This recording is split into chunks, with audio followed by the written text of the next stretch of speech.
Hello, hello, hello. Thank you so much for joining me today. My name is Cassandra, aka the Prosperous Heart. I've just hit the go live record button, whatever. So hopefully you can hear me. I'm going to check the audio while I'm talking with you. But again, I am so excited today to speak with you because I was actually moving through some of my old trainings that I'm going back through to find out how I can provide more, how I can give more. Because quite frankly, in this day and age, we people need more. They need to be able to figure out how to live with social distancing, how to create more additional income for themselves, how to help their families, right? There are so many things that people need more of. And I have knowledge of so much that I want to give that so that it can give other people a leg up. So so I am working on providing more value to you and trying to provide that on a more consistent basis than just once a week. So thank you for your patience. And as I said, I was reviewing these notes from an educational program that I still use to this day to stay up to date on marketing. Now, for those of you that may not know, yes, I have a day job and I also have a business and I also do Forex. I do this because of all the things I said before. I am passionate about empowering others to create success. And as I was going through this training, it really hit me. People in business, whether that's direct sales, a small business, uh, whatever, business is business, right? Business is where you are, it's all about two things. One, building and maintaining relationships with other people. Two, providing a solution to someone's needs and or desires. And people who are in business and having to deal with this social distancing may be finding it more difficult to do that these days, since you can't just go to a coffee shop and have a drink with someone, find out what their problems are, and see if what you have can help them with their issue. So this is called traditionally belly to belly type of marketing. And for people especially who don't either have the sales skills to be able to do that or believe that they can do that, and especially for those who are in the direct sales business, sometimes that can be very unnerving and just kind of awkward, right? So what if you could make it less awkward? What if you could make it really easy and that you're just coming at it as a human being trying to help someone? Because really that's what business is. And unfortunately, most people just think of the creepy salesperson at the car lot, right? But here's the thing. While it may be difficult to do the belly to belly, outside your house, you still have the opportunity to do it inside without it being weird. Okay. Why not leverage the internet to help you create and maintain relationships with new people, with your old clients, your friends and family, right? So I've actually already given several tips on how to increase engagement on Facebook. I'm currently in the middle of a 14-day training program. So if you want that, please send engagement 14 to my Facebook page, Cassandra the Prosperous Heart, or just send me a message or something, and I'll send that your way. So like I said, I've already done several tips on how to increase engagement on Facebook.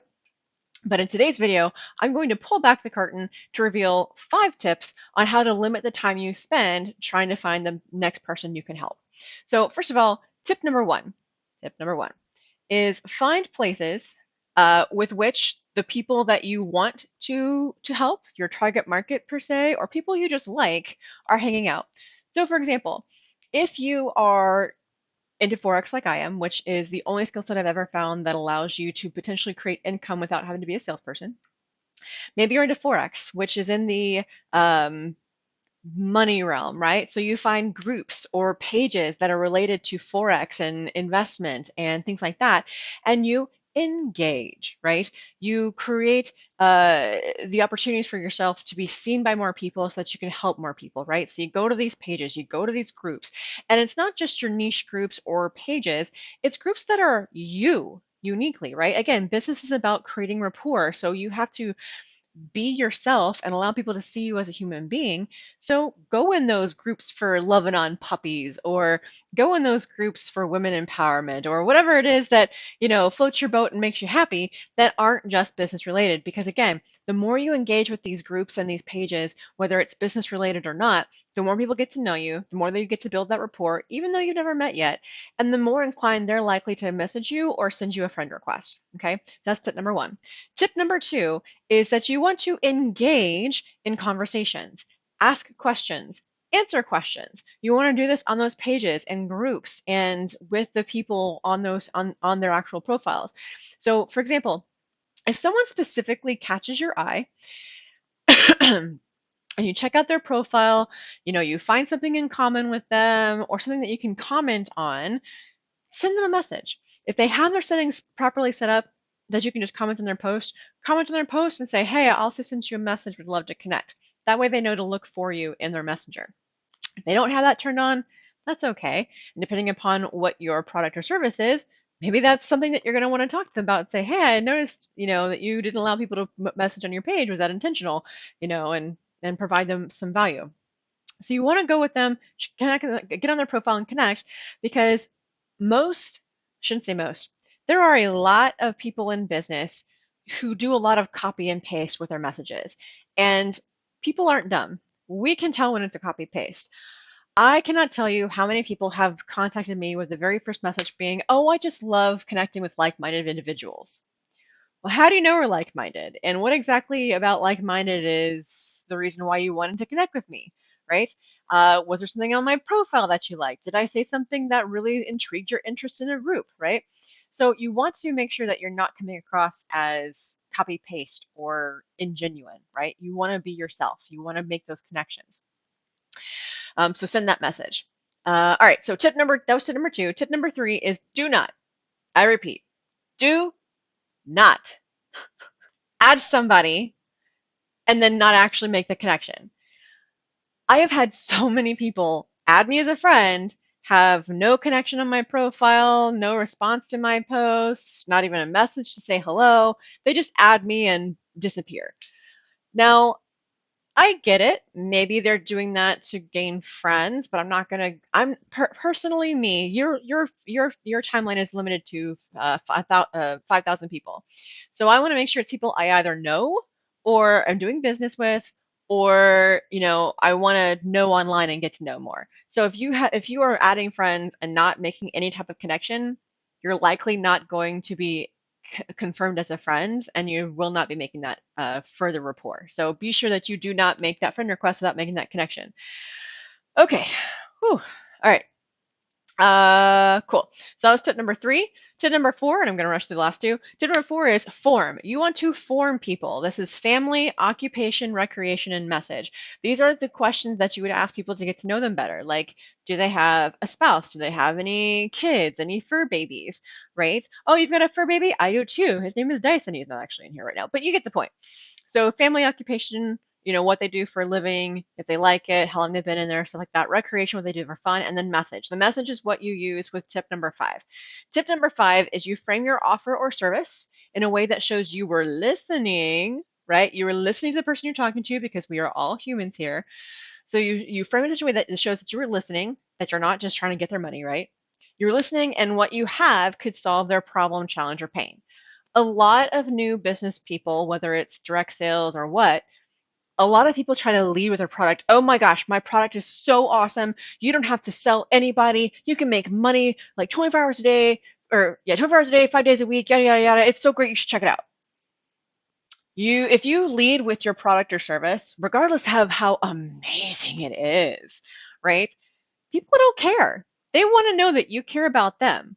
The number one thing that people like to hear about is themselves. So if you create a rapport, you showed true interest in them, you showed that you were listening, they're more likely to be open to actually hearing what you have to share, versus if you just lead with your product or service because you think it's so amazing. Okay. So one last thing to remember about this is that whenever you do finally go for the sell or whatever it's called, don't be married to the outcome. You are simply offering a suggestion, a possible solution to someone who has some type of problem or issue. If they get mad, take a step back. It's likely not you. And even if it was, that just means that you need to grow more as a person. But truly, if they get mad at you for trying to offer a solution to some issue that they have, it's likely because they are listening to a story that they have told themselves. Either they've been spammed and burned before by prior marketers, or maybe there was something that you said that actually was a huge whatever, right? It's usually about them, not you. So take a step back, don't get upset about it, and don't get married to the outcome. If they say no, great. If they say yes, great. You move on with it, and whatever the case may be. Now, obviously, if they decide to say yes, you want to make sure that they're taken care of, that they get their needs met, and you walk them through whatever process it is that you're going through. But again, if they blow up, don't react. Be nice. They likely just have a story with that. So those are the 5 tips I wanted to share today about how to provide more value, to connect with more people, and the like. So if you got value from this, please, show some love, sprinkle it amongst your friends and family, and if you feel like they would get value from this. And if you, sorry, I am switching through through things. So if you have any questions, please feel free to reach out. And again, I am Cassandra, the Prosperous Heart. And if you would like to know more information about how to market yourself, your business, your product, your nonprofit, whatever, I have a FREE group that you can totally tap into, as well as other options if you would like to learn more. So be sure to, if you're somewhere above or below this video, there should be a link to that group, and feel free to send me a direct message for additional information. So thanks so much. Have a wonderful and prosperous rest of your day, and I will see you in the next one.